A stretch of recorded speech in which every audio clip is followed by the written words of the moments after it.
बिस्मिल्लाहिर्रहमानिर्रहीम। अस्सलाम वालेकुम स्टूडेंट्स। आज इस वीडियो में बात करेंगे पीएच स्केल के बारे में, कैलकुलेशन, उसकी डेरिवेशन जो है, उसकी इंडिकेटर्स, एग्जांपल्स जो है, इन तीनों चीज़ों के बारे में बात करेंगे। तो चलिए स्टार्ट करते हैं, देखते हैं हमारे पास सबसे पहले पीएच स्केल क्या होता है। स्केल तो एक दूसरा जिस तरह हम कॉमनली यूज़ करते हैं, जो उपमाइश के लिए यूज़ होता है स्केल, तो वैसे ही यहाँ पे जो है ये पीएच के लिए यूज़ होगा। पीएच स्केल जो है एक, ये भी एक स्केल होता है पीएच का, जो पावर ऑफ हाइड्रोजन आयन या पावर ऑफ एसिड आयन के लिए यूज होता है। ठीक है, जो हमें एसिडिटी बताता है, बेसिसिटी बताता है, एसिड एसिड कितना स्ट्रॉन्ग है, बेस कितना स्ट्रॉन्ग है। और ये जो है पावर ऑफ एसिड आयन भी कहते हैं, पावर ऑफ हाइड्रोजन आयन भी कहते हैं इसको। और ये किस बेस पे होता है जी? ये कहता है कि प्योर वाटर जो है, प्योर वाटर के अंदर जो है, जैसे प्योर वाटर डिसोसिएट होता है, आयनाइज होता है, उसमें जो कंसंट्रेशन होती है हाइड्रोजन आयन की, उस कंसंट्रेशन की बेस के ऊपर जो है पीएच स्केल जो है वो बनाया जाता है। ठीक है, तो देखते हैं हमारे पास क्या आता है, क्या कहता है जी कि hydrogen concentration of hydrogen ion in pure water is the basis of pH scale. Water is a weak electrolyte. Water जो है वीक इलेक्ट्रोलाइट है, क्योंकि वो आयन जो है बहुत कम बनाता है। Ionise very slightly in is a process auto ionisation. और ये प्रोसेस होता है, इसको हम ऑटो आयनाइजेशन, खुद ब खुद आयनाइज हो जाता है वाटर जो होता है। ठीक है, और जो है इसके लिए हीट देनी पड़ती है, क्या 57.3 किलो जॉल पर मोल, क्योंकि जब भी किसी चीज़ को तोड़ना होता है तो उसको हीट देनी पड़ती है। और जब चीज़ें को आपस में कंबाइन होती है तो हीट रिलीज होती है। तो वाटर जैसे ही डिसोसिएट होता है, आयनाइज होता है अपने आयन्स के अंदर, तो क्या बनाता है? प्रोटॉन H प्लस आयन बनाता है और OH नेगेटिव आयन बनाता है। तो देखते ही हमारे पास जो है, हम चूंकि पीछे लॉ ऑफ मैस एक्शन पढ़ गया है, तो अब अगर हम इसकी Kc की वैल्यू लिखना चाहते हैं, इसकी Kc की वैल्यू लिखेंगे तो क्या होगा? प्रोडक्ट ओवर रिएक्टेंट आ जाएगा। ठीक है, प्रोडक्ट ओवर रिएक्टेंट, जो हमारे पास जो प्रोडक्ट है, ये हमारे पास प्रोटॉन है और हाइड्रोक्सिल आयन है, और नीचे जो है वो रिएक्टेंट आ जाएगा वाटर। वाटर जब भी एक्सेस अमाउंट में लेंगे तो वो क्या होगा? एज अ कांस्टेंट जी हमारे पास बिहेव करेगा। ठीक है, वाटर जो होगा ऑलवेज कांस्टेंट ही यूज होता है। और केसी यहाँ पे कांस्टेंट है, वाटर भी कांस्टेंट है, दोनों कांस्टेंट इकट्ठे कर लें, कंबाइन कर लें, तो हमारे पास जो होगा दोनों कांस्टेंट जो है इकट्ठे आ गए हैं।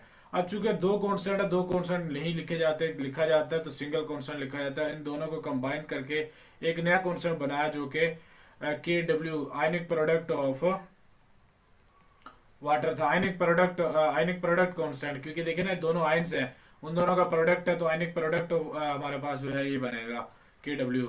अब एक बात आप लोगों ने याद रखनी है कि कंसंट्रेशन ऑफ वाटर जो होती है वो 25 डिग्री टेम्परेचर के ऊपर वो 10 की पावर -14 होती है। वाटर की कंसंट्रेशन की बात कर रहा हूँ, प्रोटोन या हाइड्रोक्सल की नहीं बात कर रहा हूँ, वाटर की, होल की। तो देखिए ज़रा हमारे पास जो है वो क्या बनेगा, KW जो हमारे पास क्या आ गया? H प्लस आयन और OH नेगेटिव आयन। अब चूंकि मैंने आपको बताया है कि वाटर की कंसंट्रेशन जो है वो दोनों जो है वाटर के इक्वल है ना, वाटर ही आयनाइज हुआ है, तो ये इसकी कंसंट्रेशन जो होगी -14 होगी। टेम्परेचर बहुत अहम है, टेम्परेचर नॉर्मल टेम्परेचर होना चाहिए, 25 डिग्री टेम्परेचर है। नेक्स्ट हमारे पास है जी, वो कहता है कि 1 molecule of water produce H plus ion and 1 OH negative ion on dissociation. तो ये आप बात देखें, देख कर आए हैं कि जैसे वाटर को टूटता है तो एक हाइड्रोजन आयन बनाता है, एक हाइड्रोक्सिल आयन बनाता है। तो अब इसमें वो कहता क्या है कि अगर आप लोग दोनों की चूंकि कंसंट्रेशन जो है वाटर की कितनी है? -14 है। तो इसका मतलब क्या होगा? जितना H प्लस होगा उतना ही क्या होगा? OH नेगेटिव भी होगा। ठीक है, मिसाल के तौर पे अगर -7 ये है तो -7 ये होगा, तो -14 बनेगा। तो ये आप लोगों ने देखना। वो कहता है कि अगर हाइड्रोजन आयन की कंसंट्रेशन जो है हाइड्रोक्सिल आयन के बराबर हो जाए, हाइड्रोजन आयन की कंसंट्रेशन जो है वो हाइड्रोक्सिल आयन के बराबर हो जाए, तो हम किस तरह इसको लिख सकते हैं कि हम जहाँ पे मिसाल के तौर पे हमने ऊपर लिखा हुआ है कि H प्लस है और OH नेगेटिव है, ऐसे ही है ना। तो अब चूंकि दोनों बराबर है, दोनों की कंसंट्रेशन बराबर है, तो हम क्या कर सकते हैं? जहाँ पे OH लिखा हो वहाँ पे H प्लस भी लिख सकते हैं, क्योंकि दोनों बराबर हैं, तो इसलिए हम ये भी कर सकते हैं। तो दोनों की कंसंट्रेशन को प्लस, इनकी पावर को प्लस करेंगे तो हमारे पास क्या आ जाएगा? ये 2 आ जाएगा। और ये 2 जो होगा ये यहाँ पे इस तरह ये लिखा गया है। अब चूंकि ये 2 आ गया है, हम क्या करेंगे? इस स्केयर को ख़त्म करने के लिए हम स्केयर रूट ले लेते हैं, ताकि हमारे पास और सिंप्लीफाई हो जाए। ये क्लियर होगी बात? तो सिंप्लीफाई करने के लिए हम क्या करते हैं? स्केयर रूट ले लेते हैं दोनों साइडों पे। यहाँ पे स्केयर आएगा और ये स्केयर रूट भी आएगा, तो ये इसके साथ कट जाएगा, तो हमारे पास जो है वो क्या आ जाएगा जी? ये H प्लस आ जाएगा, और ये हमारे पास 1.0 10 की पावर -7 आ जाएगा, चूंकि जब इसका स्केयर रूट लेंगे 14 का, तो 7 आ जाएगा मोलर एट 25 डिग्री टेम्परेचर। ये टेम्परेचर बहुत अहम है। तो यहाँ तक आप लोगों ने कैलकुलेशन की सिंपल के वाटर डिसोसिएट हुआ, वीक इलेक्ट्रोलाइट आयंस कम बनाता है, और उसकी जो है जैसे केसी की वैल्यू लिखते हैं और उसको सिंप्लीफाई किया तो हमारे पास जो है वो क्या आ गया, हाइड्रोजन आयन की जो है वो कंसंट्रेशन आ गई। तो अब हाइड्रोजन आयन की कंसंट्रेशन इतनी है तो फिर हाइड्रोक्सिल आयन की भी इतनी ही होगी, जब चूंकि दोनों को बराबर है ना, जब दोनों की कंसंट्रेशन बराबर है तो हम उसके लिए भी ऐसे ही यूज करेंगे। जब उसके लिए ऐसे यूज करेंगे तो किस तरह लिखा जाएगा, तो वो लिखा जाएगा सेम प्रोसेस के साथ OH नेगेटिव, OH नेगेटिव अंदर आएगा जी, नेगेटिव अंदर आएगा उसके। तो देखिए जरा, नेगेटिव यहाँ पे और OH नेगेटिव ये भी, तो दोनों की पावर प्लस करेंगे तो क्या आ जाएगा, OH नेगेटिव स्केयर आएगा। तो सेम वही प्रोसेस जो भी हम करके आए हैं, स्केयर रूट 1 इंटू 10 की पावर -14, तो सेम वही हमारे पास जो है वो आंसर आ जाएगा। दोनों का इक्वल ही आएगा, कोई जो है वो चेंज नहीं आएगा, तो दोनों बराबर ही होंगे, ठीक है। Molar at 25 degree temperature. Next जी हमारे पास जो है वो कहता है कॉन्सेप्ट ऑफ पीएच जो है वो किसने दिया था और क्यों दिया, पेश किया था, ये बात भी देख लेते हैं ज़रा। कॉन्सेप्ट जो था वो सॉर्सन जो है एक साइंटिस्ट था, उसने जो है कॉन्सेप्ट पेश किया था। उसने पेश करने की उसकी वजह ये थी, जब भी एसिडिक सोल्यूशन लिए जाते थे तो उसमें जो प्रोटोन के ये सॉर्सन थे, और जब भी क्या है एसिडिक सोल्यूशन जो था, एसिडिक सोल्यूशन जब भी लिया जाता था तो उसमें जो प्रोटोन आयन जो थे वो उनकी कंसंट्रेशन जो थी वो क्या थी, 10⁻⁷। अब 10⁻⁷ जो है बहुत ही छोटा नंबर है, तो उन्होंने क्या किया था, उन्होंने कहा था कि in order to report such small concentration of H+ ion, किस ऑर्डर में उन्होंने पेश किया था, क्योंकि ये वैल्यू जो है बहुत ही छोटी वैल्यू थी, इसलिए उन्होंने ये कॉन्सेप्ट पेश किया और उन्होंने इस जो छोटा नंबर था इसको पावर देने की कोशिश की। इसको उन्होंने कहा कि अगर हम इसको जो है वो होल नंबर में ले आए, चूंकि अब ये पॉइंट में है तो अगर इसको होल नंबर में ले आए तो हमारे पास जो है वो कैलकुलेशन जो है वो आसान हो सकती है। तो इसलिए उन्होंने ये जो कॉन्सेप्ट जो है पेश किया था। अब इस कॉन्सेप्ट के बारे में नेक्स्ट बात करते हैं। कॉन्सेप्ट किया दिया था, तो उन्होंने कहा था कि अगर उन्होंने ना खुद से जो है रूल बना लिया था कि जो हमारे पास जो है वो हाइड्रोजन आयन की जो कंसंट्रेशन है चूंकि कितनी होती है, वो 10⁻⁷ है। उन्होंने कहा कि हमने क्या कहना है कि ये जो इसकी प्रोटोन की जो क्या नाम है एसिड की जो कंसंट्रेशन है वो कितनी होगी, वो 7 होगी। उन्होंने खुद से रूल बना लिया। अब उनको समझ नहीं आ रही थी कि पीएच जो है वो 7 कैसे आएगी, तो वो काफ़ी सोच विचार के बाद जो है वो किसी मैथमेटिशियन के पास गए। उन्होंने कहा कि हमने हमने माइनस को जो है प्लस में कर दिया, लेकिन हमें समझ नहीं आ रही कैसे करना है, क्योंकि जो केमिस्ट्री वाले होते हैं उनका मैथ जो होता है इतना स्ट्रांग नहीं होता। तो वो जो मैथमेटिशियन था उसने टाइम मांगा और उसने जो है उसको सोल्व करने की कोशिश की। तो उसने कैसे सोल्व किया, उसने कहा आपने जो है पीएच जो है वो 7 रखी है ना, चलो इसी के साथ बात करते हैं हम कि जो प्रोटोन था, प्रोटोन जो है वो 10⁻⁻पीएच, जहाँ पे पीएच 7 लिखा हुआ है ना, जहाँ पे 7 लिखा था, ये देखें यहाँ पे 7 लिखा था, मैंने उसकी जगह पे क्या लिख दिया, पीएच लिख दिया। ठीक होगी बात। पीएच चूंकि 7 के बराबर है तो पीएच उसने जो मैथमेटिशियन था उसने ऐसे लिख दिया। अब दोनों साइडों पे उसने लॉग ले लिया। जैसे ही लॉग लिया तो हमारे पास जो है H+ और साथ क्या आ जाएगा, लॉग क्या आएगा, 10⁻⁻pH। अब दोनों साइडों पे माइनस से मल्टीप्लाई कर दिया। तो ये देखना आप लोगों ने कि कैसे इसको सॉल्व किया गया। तो हमारे पास क्या आएगा, -log 10⁻pH। तो अब क्या आएगा, ये वाला तो वैसे रहेगा, लेकिन साइड दूसरे वाला जो है log की प्रॉपर्टी लगाएंगे तो क्या आ जाएगा, ये माइनस माइनस माइनस pH और इसके साथ भी माइनस है और साथ log आ जाएगा 10। तो ये माइनस माइनस पीएच जो होगी प्लस हो जाएगी और लॉग जो होगा 1 आ जाएगा, और पीएच जो है किसके बराबर आ गई, -log H+ के। तो कुछ इस तरह से जो है ये डेफिनेशन जो है वो सॉल्व होती है जी हमारे पास। अब इसको जो है वो कहता है negative logarithm of concentration of proton ion. ठीक है, तो ये इसकी डेफिनेशन है। तो आप लोगों को उम्मीद है कि आप लोगों को समझ आ गई होगी। तो आप डेफिनेशन भी देख लेते हैं इसकी।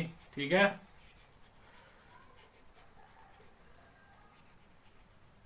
देखें जी हमारे पास डेफिनेशन जो है वो कहता है pH of a solution may be defined as a negative logarithm to the base 10 of the molar concentration of H+ ion. तो मोलर कंसंट्रेशन जो है उस प्रोटॉन आयन की इन सॉल्यूशन के अंदर, तो सेम वही ये वाली बात हो रही है कि -log H+ आयन कह रहा है। ठीक है, अब चूंकि हमारे पास जो है वो अब इसी के रिलेटेड जो है बात करने वाला है कि scale is develop according to molar concentration. जो स्केल बनाया गया है तो वो जो है वो किस रेफरेंस से किसके साथ जोड़ा गया, उसको इसकी कंसंट्रेशन के साथ जोड़ा गया जी। उसको हम पीएच स्केल कहते हैं। और इसकी जो रेंज होती है, अब चूंकि पीएच जो प्रोटॉन है वो 7 होगी वैल्यू, तो पीओच की वैल्यू भी जो है वो 7 होगी, तो दोनों की वैल्यू जो है 14 के बराबर आएगी, तो स्केल जो होगा वो 14 के इक्वल होगा। कैसे जो है 14 के इक्वल होगा जी, देखें ज़रा इसमें। नेक्स्ट हमारे पास जी देखें, अब चूंकि P H is equal to minus log H plus है, हम क्या करते हैं इसकी जो कंसंट्रेशन जो है उसकी वैल्यू पुट करते हैं, तो वैल्यू पुट करेंगे तो हमारे पास क्या आएगा, माइनस लॉग 1.0 मल्टीप्लाई 10 की पावर -7 है, तो माइनस लॉग 10 की पावर -7 है पी एच। अब चूंकि ये माइनस वाला है तो क्या आ जाएगा, स्टार्ट में आ जाएगा लॉग के कानून के मुताबिक, तो पी एच जो होगी वो क्या आ जाएगी, 7 स्टार्ट में आ जाएगा, लॉग 10 बाहर आ जाएगा, बाकी रह जाएगा। तो लॉग 10 आपको पता है 1 होता है, तो फिर हमारे पास पी एच किसके बराबर आ गई, 7 के बराबर आ गई।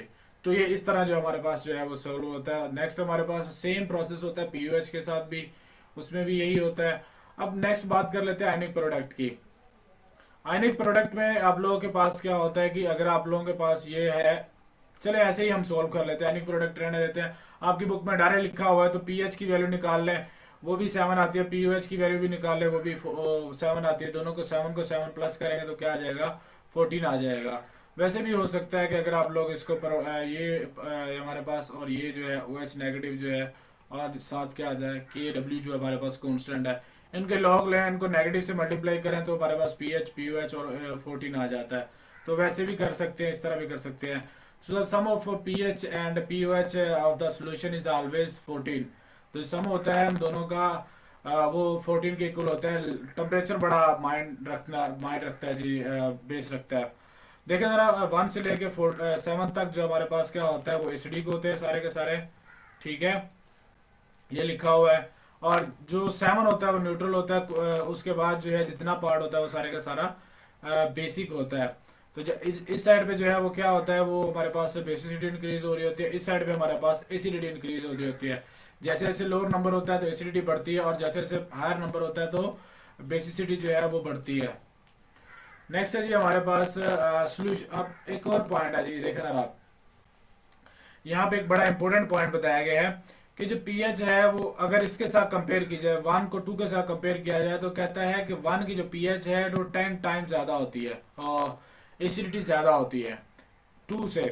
1 की जो एसिडिटी है वो 2 से 10 टाइम ज़्यादा होती है, और अगर 1 की 3 से कंपेयर करेंगे 100 टाइम जो है 1 की एसिडिटी ज़्यादा होती है। अगर 1 की जो है वो इसी तरह इसके साथ कंपेयर की जाए वो 1000 टाइम 1 की जो है वो एसिडिटी बढ़ती है। इसी तरह ये जो है वैल्यू जो है वो आहिस्ता आहिस्ता कम होती जाती है, जैसे 7 के पास जाते हैं तो 7 जो है जाके वहाँ पे न्यूट्रल हो जाती है। तो पीएच जो है वो लो पीएच जो होती है वो स्ट्रॉन्ग एसिड होता है, और जो हाई पीएच होती है वहाँ पे स्ट्रॉन्ग बेस होता है। तो इसी तरह से हमारे पास है यूजेज है इसके। हम पीएच पेपर होता है लैब के अंदर यूज होता है, उससे हम क्या करते हैं, डिप करते हैं और उसका कलर मैच करते हैं, तो हमें जो है वो किसी भी सोल्यूशन की पीएच से पता चल जाती है, और उसकी पावर का भी पता चल जाता है। ये यूनिवर्सल इंडिकेटर में भी आगे बात करते हैं। नेक्स्ट हमारे पास मेडिसिन के अंदर पीएच का बड़ा रोल होता है। अगर पीएच चेंज हो जाए, हमारे ब्लड की पीएच जो है वो भी चेंज हो जाए, बॉडी जो है वो डिस्टर्ब हो जाती है। इसी तरह डिफरेंट बायोलॉजिकल रिएक्शन जितने भी हमारी बॉडी में डिफरेंट एंजाइम वर्क कर रहे होते हैं उनकी पीएच भी डिफरेंट होती है, उसको भी अगर चेंज हो जाए तो वो भी हमें चेक कर सकते हैं। कैसे करते हैं, ये डिफरेंट टेक्निक्स हैं। उसके बाद इंडिकेटर का टॉपिक है। इंडिकेटर जो बहुत ही इंपॉर्टेंट टॉपिक है। इंडिकेटर जो होते हैं those chemicals which help to detect nature of other chemicals. ऐसे केमिकल जो दूसरे केमिकल्स के बारे नेचर के बारे में बताते हैं, ऐसे केमिकल जो दूसरे केमिकल की नेचर के बारे में बताते हैं। मतलब कोई सोल्यूशन पड़ा हुआ है ना, सोल्यूशन पड़ा है, आपको नहीं पता वो सोल्यूशन क्या कौन सा है, आप क्या करेंगे उसमें इंडिकेटर डाल देंगे। इंडिकेटर डालेंगे तो वो क्या करेगा, कोई ना कोई कलर रिप्रेजेंट करेगा। हर इंडिकेटर का जो कलर होता है वो स्पेसिफिक खास कलर होता है, तो उस कलर से फिर अंदाज़ा लगा लेंगे ये जो है ये कौन सा एसिड है या बेस है। ये हमें कोई भी चीज़, किसी भी चीज़ के बारे में हमें वो इंडिकेट कर सकता है। इंडिकेटर और ऑर्गेनिक कंपाउंड, ज़्यादातर ऑर्गेनिक कंपाउंड होते हैं, कार्बन हाइड्रोजन कंटेनिंग कंपाउंड होते हैं, और ये उनके डिफरेंट कलर्स होते हैं। एसिड के अंदर डिफरेंट होता है, बेस के अंदर डिफरेंट होता है। जैसा कि लिटमस पेपर है, ये आप लोगों ने लिटमस पेपर पीछे पढ़ के हैं। लिटमस पेपर एक कॉमन सा इंडिकेटर है, और ये जो होता है ये रेड होता है जी एसिड के अंदर और ब्लू होता है अल्कलाइन के अंदर। तो देख लें हमारे पास जो है ये बता रहा है कि अगर हम क्या करते हैं, ब्लू लिटमस पेपर को सोल्यूशन में डालेंगे तो क्या होगा, रेड हो जाएगा, तो हमारे पास एसिड होगा, कलर चेंज हो गया। अगर रेड जो है ब्लू में चेंज हो जाएगा तो वो बेस होगी। नेक्स्ट हमारे पास है जी हर इंडिकेटर जो है उसका, मैंने अभी बात बताई कि हर इंडिकेटर का कलर अपना खुद का होता है, ठीक है, स्पेसिफिक होता है। जैसा कि फिनोफ्थलीन है, कहते हैं कि जो कलर होता है फिनोफ्थलीन का, फिनोल फथलीन भी पढ़ सकते हैं, फिनोफ्थलीन भी पढ़ सकते हैं। और कहते हैं कि 0 से 14 स्केल है, तो कहता है 9 से पहले उसका कलर जो होगा वो कोई कलर नहीं होगा, जैसे ही 9 से आगे पीएच चेंज होगी वो रेड कलर का हो जाएगा। तो देखें यहाँ पे जो है वो एसिड के अंदर डिफरेंट कलर है, बेस के अंदर डिफरेंट है, लेकिन पीएच जो है जहाँ पे चेंज हो रहा है वो भी एक एक सेपरेट पॉइंट है उसका। तो नेक्स्ट देखें, तीनों जो है यहाँ से एमसीक्यू, क्या नाम है, एमसीक्यूज आ जाता है कि किस पीएच के ऊपर कलर जो है वो चेंज हो रहा है, इसका और इसमें से, दोनों में से। ये तो कॉमन है, ये नहीं आता, ये दोनों में से अक्सर पूछ लेता है, ये ज्यादा आया हुआ है। तो मिथाइल ऑरेंज जो होता है, मिथाइल ऑरेंज का कलर जो है वो रेड होता है, 4 पीएच के बाद चेंज होता है और येलो हो जाता है, ठीक है। जैसे किसी सोल्यूशन के अंदर डालेंगे ना तो पीएच चेंज होती जाए, जैसे जो है वो एसिड या बेसिक बढ़ता जाएगा तो उसके मुताबिक जो है उनकी पीएच भी चेंज होती जाएगी। तो लिटमस पेपर जो होता है वो तो पता है न्यूट्रल होता है 7 पे, और 7 से पहले जो है उसका कलर जो होता है रेड होता है, एसिड जो होता है, और जो बेस होता है उसका कलर जो होता है ब्लू होता है। फिनोल फैथलीन जो है वो 9 पीएच पे चेंज होता है, और 9 के बाद जो है उसका कलर रेड हो जाता है, और 9 से पहले वो कलरलेस होता है। नेक्स्ट है जी हमारे पास measuring of pH of a solution, कि हम पीएच कैसे मेजर कर सकते हैं। हम देख सकते हैं सॉल्यूशन के अंदर पीएच को कैसे मेजर करते हैं, तो उसके लिए यूनिवर्सल इंडिकेटर है। सिंपल है कि आपने पेपर लेना है, पेपर जो है वो सॉल्यूशन जो मिक्सर है उसके अंदर डिप करना है। जो डिप करें, जैसे डिप करेंगे तो वो क्या होगा, वो कुछ ना कुछ कलर शो करेगा। जो देखें जरा लैब के अंदर इस तरह जो है पीएच पेपर मौजूद होते हैं येलो कलर के, और ये साथ इसके ये कलर भी मौजूद होते हैं। तो जैसे ही ये वाला जो पीस होता है पेपर का, इसको सॉल्यूशन के अंदर डिप करते हैं तो कोई ना कोई कलर दिखाता है। जब उसके कलर के डिफरेंट कलर के साथ मैच करते हैं तो उसकी पीएच भी साथ लिखी होती है, तो हमें जो पीएच भी पता चल जाती है। लेकिन यूनिवर्सल इंडिकेटर जो है हमें ना सिर्फ डिटेक्ट नेचर बताता है केमिकल की, बल्कि उसके साथ ये भी बताता है कि कितनी स्ट्रेंथ है एसिड की, कितनी स्ट्रेंथ है बेस की, कितनी स्ट्रेंथ है, ये भी बात बताता है। नेक्स्ट हमारे पास है जी पीएच मीटर। क्या होता है पीएच मीटर? सिंपल है कि हम क्या करते हैं कि ये जो है बीकर लिया, बीकर लिया वो जिसमें सोल्यूशन मौजूद है, उसको हम जो है वो क्या नाम है, पीएच इलेक्ट्रोड होता है। पीएच इलेक्ट्रोड, ये देखिए जरा लिखा हुआ है, पीएच इलेक्ट्रोड होता है, और उसके साथ जो है वो डिटेक्टर अटैच होता है। पीएच इलेक्ट्रोड को हम डिप करते हैं बीकर के अंदर, हमें वो रीडिंग दे देता है। और ये बड़ा रिलायबल मेथड है और एक्यूरेट मेथड है यूनिवर्सल से भी ज़्यादा, ठीक है, क्योंकि यहाँ पे हमें रीडिंग मिल जाती है डिजिटल नंबर से।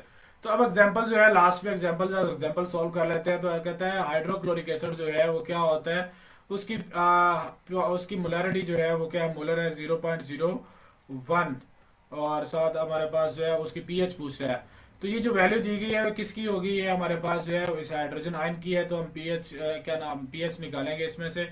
तो H प्लस आयन की जो कंसंट्रेशन दी गई है वो 0.01 मोलर है। तो इसको जो है जैसे इसको कन्वर्ट करेंगे तो ये आएगा -2।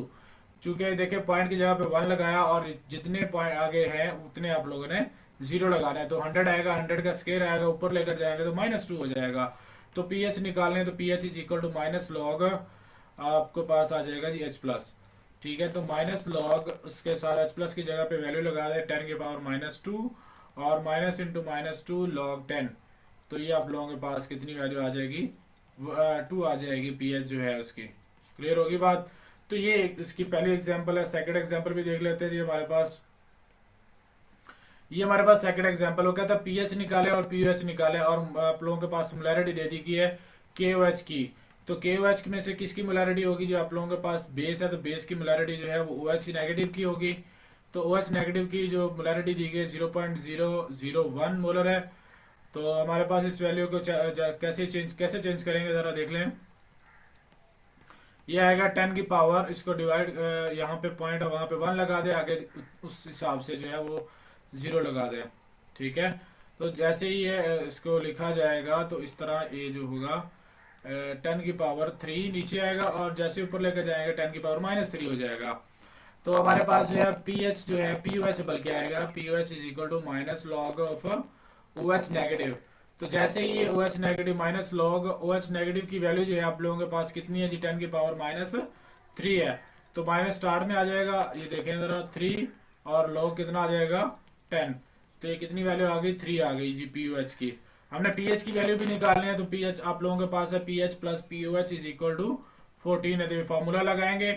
तो आप लोगों ने पी एच निकालनी है, तो P H is equal to 14 minus P O H.